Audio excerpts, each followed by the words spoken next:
De retour à la librairie, nous retrouvons tout de suite Mickaël pour sa sélection de BD. Bonjour Mickaël. Bonjour Marion. Tu nous as préparé une sélection de BD dédiée à la jeunesse. Tout à fait. Alors, mon premier choix s'est porté sur la BD ici présente, Violette autour du monde.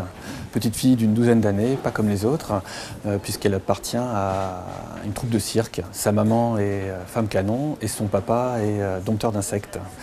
Elle se pose plein de questions sur la vie de bohème qu'elle mène et voudrait bien finalement ressembler à toutes les filles de son âge. Sa vie va complètement changer le jour où elle va faire la rencontre d'un personnage un peu atypique, dans la personne d'Henri de Toulouse-Lautrec. Finalement, c'est deux mondes que les auteurs se sont amusés à confronter, le monde du cirque, incarné par Violette, et le monde des arts, incarné par Toulouse-Lautrec. Belle réussite pour ce premier volet d'une série prometteuse. Et la deuxième bande dessinée est laquelle?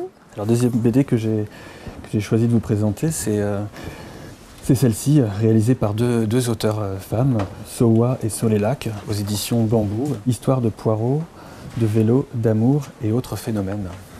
Alors c'est l'histoire du petit Vincent, fils de maraîcher, qui accompagne chaque week-end ses parents au marché. Son intérêt à lui n'est pas forcément d'aider à vendre les poireaux des parents, mais plutôt de rencontrer tous ses camarades, et parmi eux la jolie Marie, la fille du fleuriste. Donc c'est vraiment un album qui vous plonge dans l'enfance avec humour, tendresse et beaucoup de poésie aussi.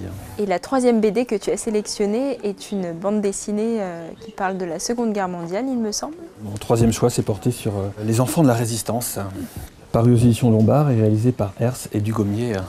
Alors c'est un récit qui se déroule dans un petit village de Bourgogne en 1940. Nos deux héros, Eusèbe et François, ont décidé de garder la tête haute et de partir en résistance, comme notamment la distribution de tracts ou le sabotage des infrastructures locales, ce qui est dangereux pour eux, mais très pénalisant pour l'envahisseur.